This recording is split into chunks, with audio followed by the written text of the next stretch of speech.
motema etondi sami naposa na yo aba papa molimo nanga ezo ganga koluka yo nana kotikateo kotambola na yo osamotema nanga kolanda yo nana kolembateo kungumba melayo tina aba. Bien-aimés, nous voulons encore rendre grâce au Seigneur de ce qu'il a permis que nous puissions être là pour continuer notre étude sur le livre de 1 Corinthiens chapitre 14 concernant le parler en langue. Notre but, c'est de voir ce que Dieu a enseigné sur le parler en langue, afin que nous évitions tout le désordre parfois qui se passe à notre temps, pour que nous comprenions l'enseignement sur le parler en langue tel que le Seigneur Jésus-Christ l'a laissé dans son Église.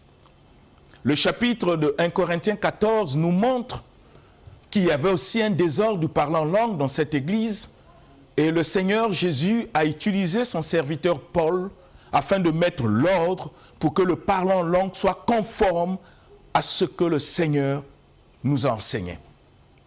Et je dis toujours au cours de cette émission que nous ne devons pas oublier, bien-aimés, Dieu lui-même a dit dans sa parole, vos voix ne sont pas mes voix et vos pensées ne sont pas mes pensées. Nous avons commencé à étudier depuis le verset 1 du chapitre 14 et nous avons compris beaucoup de choses auxquelles je suis en train de faire un peu le rappel pour que nous puissions être dans le sujet auquel nous allons développer aujourd'hui, la suite du parler en langue. Nous avons lu que la Bible nous dit dans le verset 1 que cherchez les dons spirituels, surtout celui de la prophétie. Dieu met l'accent sur la prophétie et je vous avais dit qu'il y a une cause sur la prophétie. Il y a une raison. Et le Seigneur nous dit dans le chapitre 2 que celui qui parle en langue ne parle pas aux hommes, il parle à Dieu. J'aimerais que vous puissiez comprendre. Celui qui parle en langue ne parle pas aux hommes, il parle à Dieu. C'est en esprit qu'il dit des mystères. Les mystères, ce n'est pas par rapport à Dieu, parce qu'il n'y a pas un mystère caché devant le Seigneur, parce qu'il est omniscience. Le mystère, c'est par rapport aux hommes, aux frères et sœurs qui ne comprennent pas la langue auquel tu es en train de parler à Dieu. Et nous avons dit que les relations qui existent entre l'homme et Dieu, dont les paroles sont des relations de prière. Cela suppose que quand tu parles en langue et que tu t'adresses à Dieu, tu es censé de l'adorer, de le louer, de l'exalter, de faire une demande, de faire une supplication. Parce que l'homme ne peut pas prophétiser pour dire à Dieu, réponds-toi. Donc Dieu dit dans sa parole, celui qui parle en langue ne parle pas aux hommes. Il parle à Dieu. Et la parole continue. Nous avons lu toutes ces choses les semaines passées. La Bible dit que celui qui prophétise est plus grand que celui qui parle en langue. Pourquoi? Parce que celui qui prophétise édifie l'Église. Et nous avons dit que pour qu'il y ait édification, il faut qu'il y ait compréhension. Ce que tu ne comprends pas, tu n'es pas édifié. Et la parole continue pour dire que même celui qui parle en langue s'édifie lui-même. Tu peux être édifié que si tu comprends ce que tu es en train de dire dans ton intérieur, dans l'intelligence renouvelée. Si tu ne comprends pas ce que tu es en train de dire en langue, bien aimé, ça posera un problème parce que tu ne peux pas convaincre les gens que la langue que tu es en train de dire vient de Dieu. Comment tu as su que ça vient de Dieu si toi-même tu n'es pas édifié, si tu ne comprends pas le sens de la langue auquel tu es en train de s'adresser au Seigneur? Et nous avons lu que la Bible dit que celui qui prophétise édifie l'Église parce qu'il est en train de les exhorter, de les consoler. Voyez, ce sont des choses très importantes. Il leur parle en consolation, en exhortant. Voyez, mais celui qui parle en langue pour qu'il puisse être grand dans l'Église, la Bible dit, il faut qu'il puisse interpréter ce qu'il est en train de dire afin que l'Église en reçoive l'édification. Et nous avons aussi vu dans le verset 6 que l'apôtre est en train de nous enseigner pour dire de quelle utilité serais-je si je venais à vous parler en langue. Si je ne vous parle pas par doctrine, par enseignement, par prophétie, par prédication, si je ne vous parle pas par exhortation, quelle est mon utilité dans une église où je me mets à parler en langue et que ceux qui m'écoutent ne comprennent même pas le sens de la langue que je suis en train de dire? Mon utilité dans cette église, c'est quoi? C'est ce que la parole demande dans le chapitre 6. Et nous avons aussi lu le chapitre 7, 8, 9, 10, auquel Dieu fait allusion à des objets inanimés, comme une flûte, comme une harpe, comme la trompette, pour dire que ce sont des objets qui parlent leur langage, et par leur langage, on peut les identifier. Donc leur langage est clair, net. Si une flûte rend un son confus, comment on peut savoir ce qui est joué sur une flûte? Comment on peut savoir que c'est une flûte? Si le tam-tam rend un son confus, comment on peut savoir que c'est le tam-tam? C'est par leur langage que nous pouvons dire ce son que je sens, c'est le tam-tam, ça c'est une flûte, ça c'est une harpe. Comment je peux savoir que c'est l'avion qui est en train de passer? C'est par son langage. Donc, par le langage de ces éléments, nous pouvons être édifiés. C'est ainsi que Dieu dit, vous de même, si dans le parlant en langue, vous ne rendez pas des sons distincts, comment on peut savoir ce que vous êtes en train de dire? Car vous parlerez en l'air. Ce n'est pas moi, c'est Dieu qui le dit dans la parole. C'est afin de mettre l'ordre, bien-aimé. L'ordre. Parce que Dieu n'est pas un Dieu de désordre. Et nous avons lu aussi le verset 12. Le verset 12 nous dit que il désire ardemment que nous puissions avoir des dons spirituels, que nous puissions le posséder en abondamment, mais que ça soit uniquement pour l'édification. Un don spirituel qui n'édifie pas l'Église, c'est un don qui est inutile pour l'Église. Parce que Dieu donne des dons pour l'édification de son Église. Et parmi les dons, nous avons le parler en langue. Et la parole continue pour nous dire, dans le verset 13, et j'aimerais qu'on puisse me lire le verset 12 et le verset 13. Lisons le verset 12 et le verset 13, là où on était arrêté pour que nous puissions continuer aujourd'hui. Verset 12 et verset 13 de 1 Corinthiens chapitre 14. 1 Corinthiens chapitre 14, du verset 12 au verset 13, dans la version Louis II, nous lisons au nom du Seigneur Jésus-Christ. Amen. De même, vous, puisque vous aspirez aux dons spirituels, que ce soit pour l'édification de l'Église que vous cherchiez à en posséder abondamment. C'est pourquoi que celui qui parle en langue prie pour avoir le don d'interpréter. Amen. Amen. Vous voyez, la parole nous enseigne que si nous aspirons aux dons spirituels, nous devons en avoir pour l'édification de l'Église.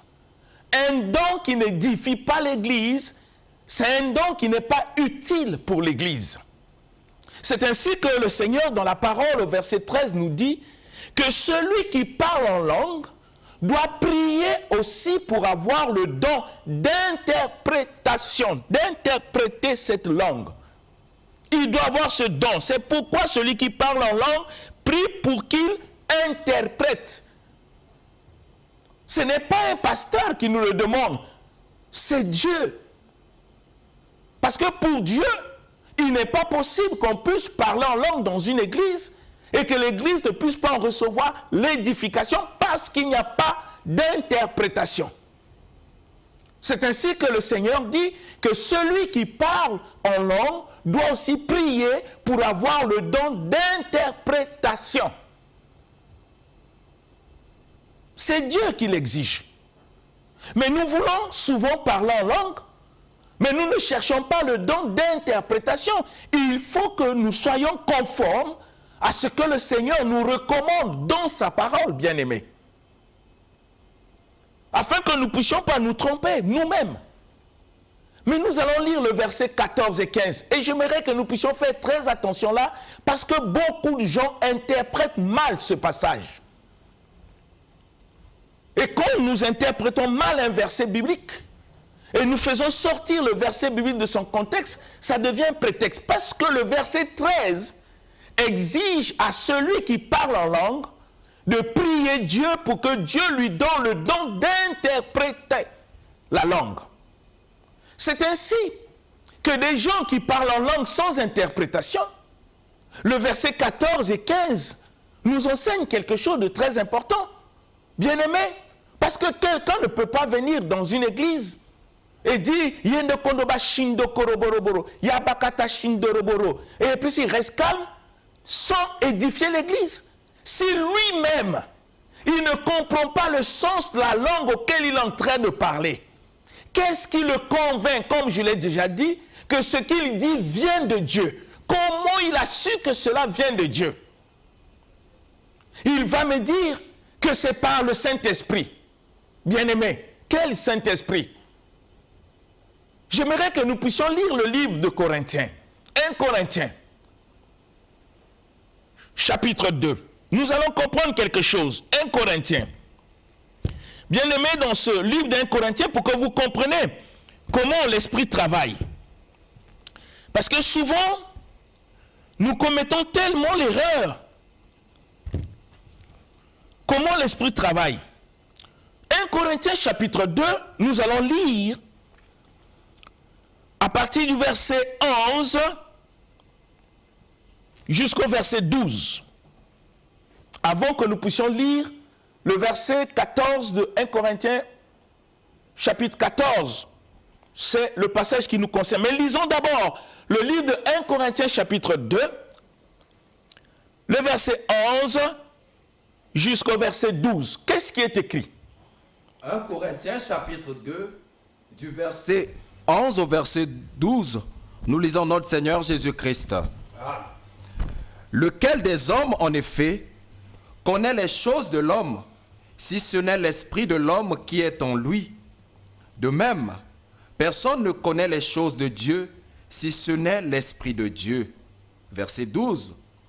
Or, nous n'avons pas reçu l'esprit du monde, mais l'esprit qui vient de Dieu, afin que nous connaissions les choses que Dieu nous a données par sa grâce. Amen.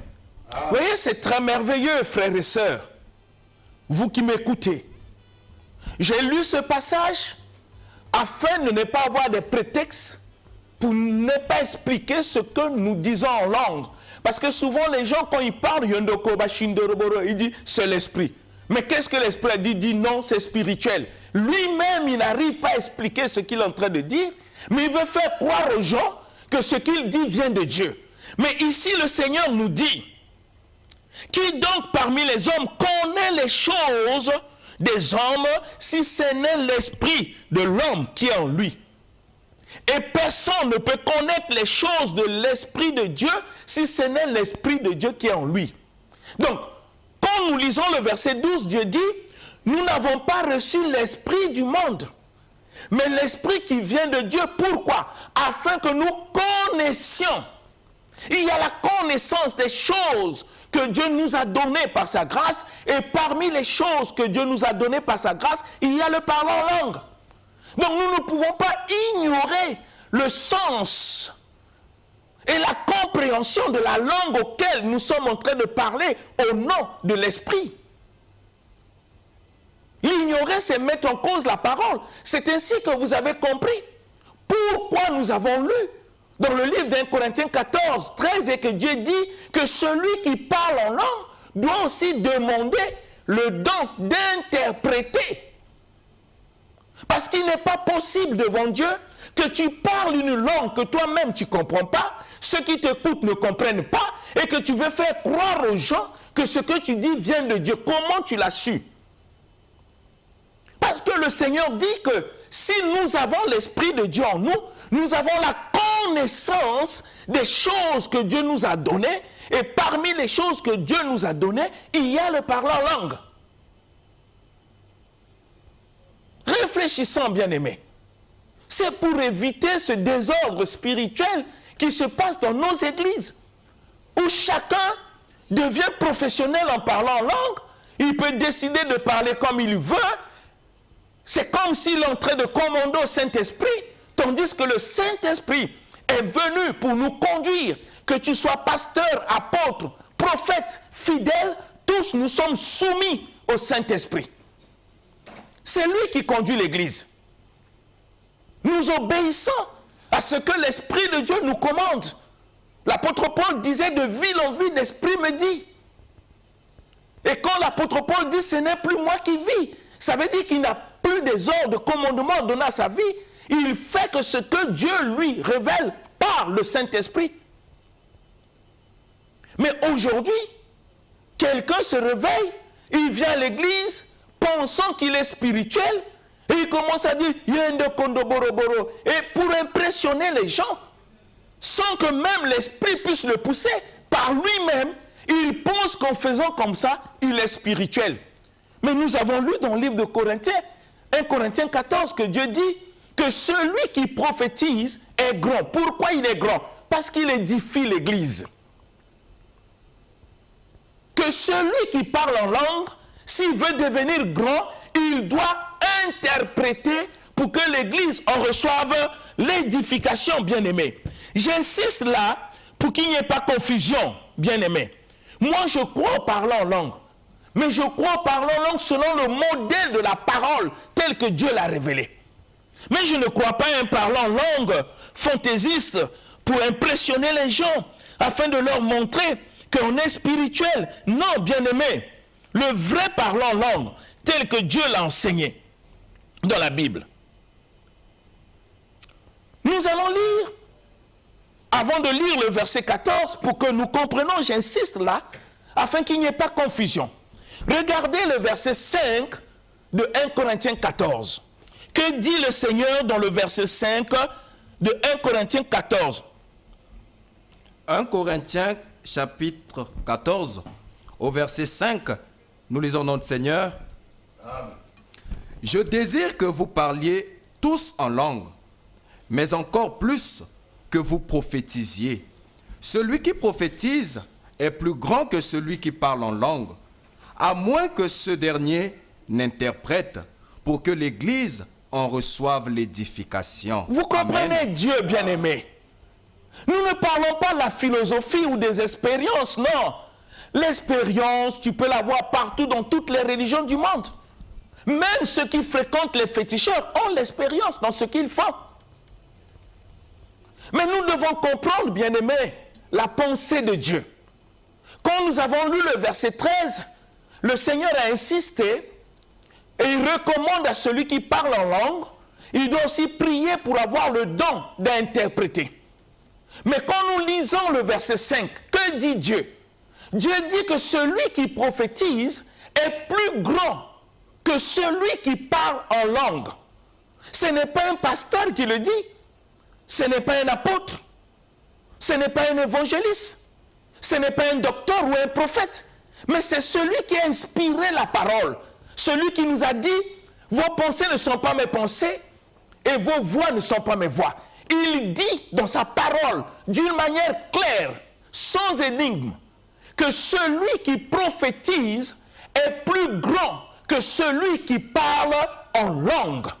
Pourquoi Dieu le dit? Parce que celui qui prophétise édifie l'Église. C'est ainsi que la suite, le Seigneur dit, si celui qui parle en langue veut devenir grand, il doit interpréter ce qu'il dit pour que l'Église en reçoive l'édification. C'est là où le Seigneur a insisté que celui qui parle en langue doit aussi prier pour avoir le don d'interprétation. Mais aujourd'hui, il y a des langues qui sont parlées à l'Église qui ne sont pas interprétées. Et on fait croire aux enfants de Dieu que ces langues viennent de Dieu. Celui qui parle, lui-même, il ne comprend pas ce qu'il dit. Et ceux qui écoutent ne comprennent pas le sens de la langue, mais quand même on les fait croire que c'est l'esprit. Mais pour Dieu, parler en langue, il faut l'interpréter. pour que l'Église en reçoive l'édification. Maintenant, si tu penses que tu ne peux pas interpréter ta langue, mais ne dérange pas l'Église, ne dérange pas le culte, parle à toi-même et à Dieu, pour que tu sois biblique, parce que Dieu dit, celui qui parle en langue parle à Dieu, il s'édifie lui-même. Mais qu'est-ce que l'Église a à voir avec tes langues? Laisse-nous faire le culte. Tu peux te retirer dans un coin, on ne te défend pas de parler en langue, mais parle de manière à ne pas déranger le culte, puisque tu parles à Dieu. Nous avons lu le verset 2 de 1 Corinthiens 14, que le Seigneur nous enseigne que celui qui parle en langue ne parle pas aux hommes, mais à Dieu. Mais quand l'Église se rassemble, ce sont des hommes. Tu veux parler en langue, retire-toi dans un coin, puisque tu n'as pas l'interprétation. L'Église, dans ce contexte, a besoin de parler en langue avec interprétation pour qu'on reçoive l'édification. J'ai mis des parenthèses sur ça pour vous amener à comprendre le verset 14 et le verset 15 que nous allons lire, que les gens interprètent souvent mal. N'oubliez pas que nous venons aussi de lire le livre de 1 Corinthiens 2, verset 12, dont le Seigneur nous dit, nous n'avons pas reçu l'esprit du monde, mais l'esprit qui vient de Dieu, afin que nous connaissions les choses que Dieu nous a données par sa grâce. Ne pas connaître les choses que Dieu nous donne par sa grâce, cela suppose que nous n'avons pas son esprit. Vous comprenez, bien-aimés? Dieu n'est pas un Dieu de désordre. Dieu ne vient pas créer des aventures au milieu des hommes. Parce que c'est au prix de sa vie que l'Église est née. Au prix de sa vie sur la croix. Maintenant, regardez le verset 14 et le verset 15. Qu'est-ce qui est écrit? 2 Corinthiens chapitre 14, plutôt 1 Corinthiens chapitre 14, du verset 14 au verset 15. Nous lisons notre Seigneur. Amen. Car si je prie en langue, mon esprit est en prière, mais mon intelligence demeure stérile. Verset 15. Que faire donc? Je prierai par l'esprit, mais je prierai aussi avec l'intelligence. Je chanterai par l'esprit, mais je chanterai aussi avec l'intelligence. Amen. Extraordinaire. Vous voyez la sagesse que Dieu a utilisée à travers son serviteur Paul pour essayer de mettre l'ordre du désordre du parlant en langue qui régnait dans l'église de Corinthe.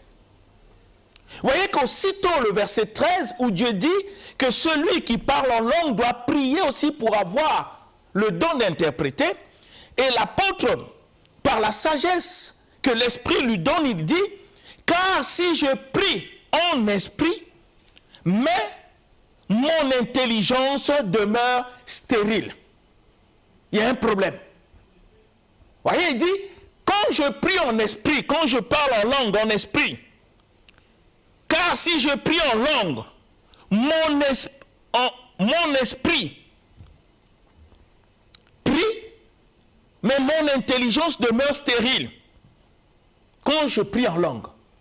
Dans ma version, il est dit, car si je prie en langue, mon esprit prie, mais mon intelligence est stérile. Demeure stérile. Mais ça pose un problème. C'est ainsi que le verset 15 répond à cette question. C'est ainsi que Paul dit, par la sagesse de Dieu, l'Esprit de Dieu, que faire donc dans ce cas-là? Vous comprenez la question? Parce qu'il se pose la question, quand je prie en langue, mon esprit en prière, mais mon intelligence demeure stérile. Il y a comme division. Et il trouve que le problème n'est pas normal. Il pose la question, que faire donc dans ce cas-là? Quand quelqu'un pense qu'il prie en langue, son esprit prie et son intelligence renouvelée reste stérile. Ça pose un problème. Raison pour laquelle vous comprenez la raison de cette question. Que faire donc? Dans quel cas? Dans ce cas-là. C'est ainsi que l'apôtre dit, je prierai en esprit, mais je prierai aussi avec mon intelligence. Je chanterai en esprit, mais je chanterai aussi avec mon intelligence. Cela ne veut pas dire que quand tu pries en langue, tu sais, après tu prends maintenant dans l'intelligence. Oh Jésus, tu es merveilleux. Non, ça ne veut pas dire ça. Ça veut dire qu'au moment où tu es en train de prier en esprit, ton intelligence est édifiée en comprenant ce que Dieu est en train de dire par toi en langue, en esprit. Je prends un exemple. Quelqu'un qui est en train de prier en anglais. Qu'est-ce qui se passe? Puisque ceux qui sont là ne comprennent pas l'anglais, lui prie en anglais. Au moment où il prie en anglais, son intelligence prie aussi en même moment en comprenant ce qu'il est en train de dire en anglais. C'est ce qui fait que, une fois terminé de prier en anglais, il peut vous expliquer par son intelligence ce qu'il était en train de dire pendant les moments de prière. C'est ça ce que ce contexte veut dire. Parce que tu ne peux pas parler en langue et interpréter si ton intelligence reste stérile. Comment tu vas interpréter? L'interprétation se crée dans notre intelligence auquel nous pouvons le rendre et l'expliquer aux gens. Je prends un exemple bien aimé. Si je viens dans une église et que la langue que je parle, je le comprends, je dis et qu'on me demande, pasteur, qu'est-ce que tu as dit? Je pourrais qu'expliquer ce que j'ai dit si mon intelligence a participé, si mon intelligence comprenait ce que mon esprit était en train de dire en langue. C'est à ce moment-là, je peux dire non, Korobashida veut dire que Dieu est grand, Yondoboro, ça veut dire que Dieu soit loué. Comment je l'ai su? C'est parce que mon intelligence participait à la prière en comprenant ce qui était en train d'être dit en esprit. Alors ça fait que la parole de Dieu devient tellement merveilleuse et harmonieuse, il n'y a pas de contradiction. Et je comprends pourquoi Dieu nous a dit dans le livre d'1 Corinthiens 2 que nous n'avons pas reçu l'esprit du monde, mais l'esprit qui vient de Dieu, afin que nous connaissions. La connaissance des choses de Dieu par l'esprit nous est révélée dans notre intelligence pour que nous puissions l'expliquer aux gens. Vous comprenez? Pourquoi nous prêchons? Nous prêchons par l'esprit. Mais pour qu'on rende la connaissance que Dieu nous donne, il faut que mon intelligence soit édifiée pour que j'explique aux gens ce que Dieu m'a dit par l'esprit. Vous comprenez, bien-aimés? Ça ne veut pas dire ce passage de 14-15 que quand tu fais Yondo Koroboroboro, Yandakabar Sabada, après tu dis, oh Jésus, tu es grand. Non, non, ce n'est pas ça ce que Dieu dit. Ce contexte veut dire qu'au moment où je suis en train de prier en esprit, en langue, mon intelligence participe, comprend ce que je suis en train de dire en esprit, en langue. Une fois terminé, je peux l'expliquer aux gens parce que dans mon intérieur, j'ai reçu l'interprétation par mon intelligence. C'est là où l'apôtre dit, il n'est pas possible que quelqu'un qui parle en langue, que son intelligence soit stérile. C'est ainsi qu'il a posé la question, que faire donc? La question a une raison, parce qu'il y a un problème. Vous comprenez bien, mais il y a un problème. On ne peut pas poser une question s'il n'y a pas un problème. Voyez? Mais quand quelqu'un pense que parler en langue sans interprétation, il met en cause les Écritures. Si le parlant en langue dans une église n'avait pas l'interprétation, Dieu ne pouvait pas demander à celui qui parle en langue de prier pour avoir le don d'interpréter et que l'église en reçoive l'édification. Ça, c'est l'ordre du Seigneur. Ça ne vient pas d'un pasteur. Vous comprenez, bien-aimés? Faisons des choses telles que Dieu l'a dit dans sa parole. Évitons de créer des philosophies, des doctrines qui n'ont rien à voir avec ce que Dieu a dit. Jésus a tiré l'attention de ses apôtres concernant l'enseignement.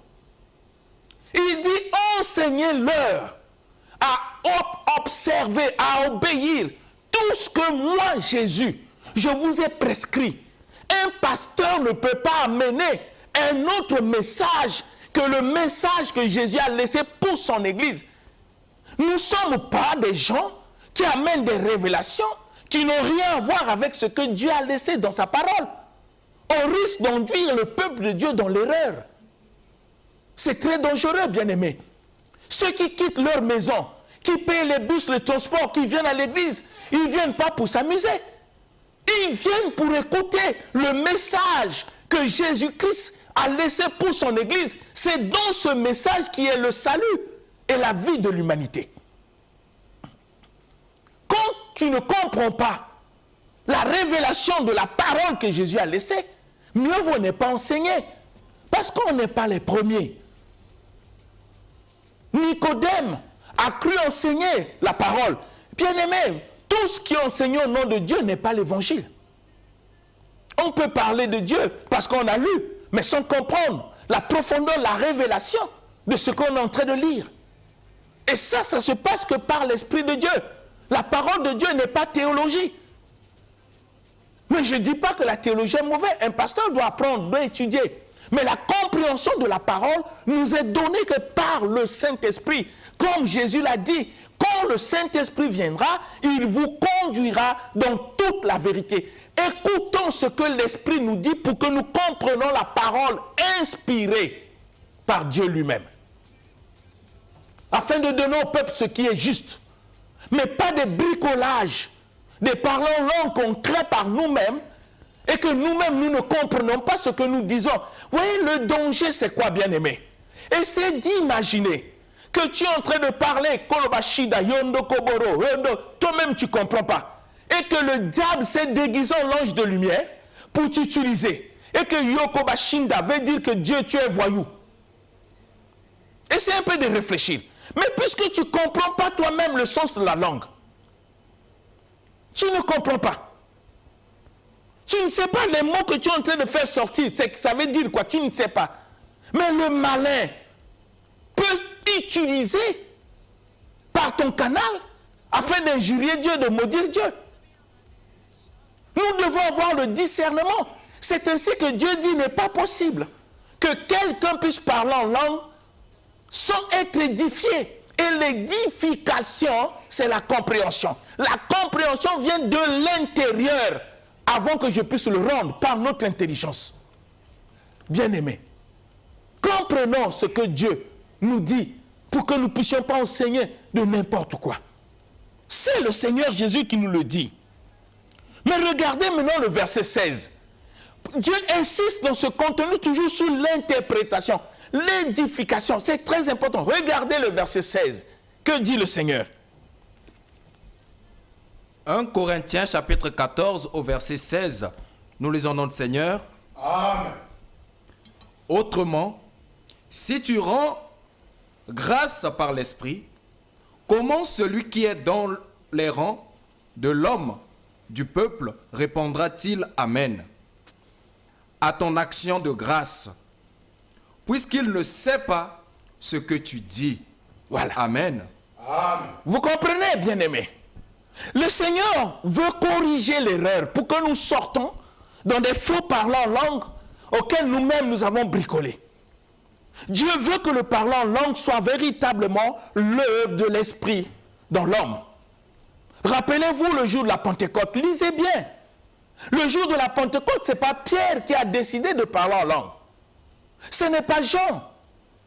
Ce n'est pas Barthélemy. Ce n'est pas les apôtres qui ont décidé de parler en langue. La Bible dit, ils se mirent à parler selon que l'Esprit leur donnait de s'exprimer. Ça ne venait pas d'eux, bien-aimés. C'est l'œuvre du Saint-Esprit. Ils se mirent à parler selon que l'Esprit leur donnait de s'exprimer. Ça ne venait pas de l'homme. C'est ainsi que le Seigneur dit, il n'est pas possible. Tu penses prier en langue dans une église? Oui. Mais comment celui qui ne comprend pas ce que tu dis peut dire Amen à ton action de grâce si vraiment c'est l'action de grâce? Comment il va dire Amen? Parce qu'il ne comprend pas ce que tu dis. Vous comprenez, bien-aimés? On te demande dans l'église, prie, et au lieu de prier dans la langue où tout le monde comprend, pour que le peuple de Dieu réponde Amen. Non, on te dit prier, toi tu te mets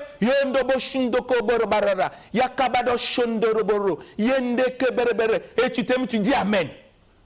Dieu dit comment on peut répondre Amen si nous ne comprenons pas ce que tu dis. Mais ce qui est encore grave, toi-même tu ne comprends pas ce que tu dis. Vous voyez pas que ça devient la pagaille? C'est un désordre. Dieu n'est pas un Dieu de désordre, bien-aimé. Sortons de ce désordre. Laissons le Saint-Esprit nous donner le vrai parlant en langue, tel que la parole l'enseigne.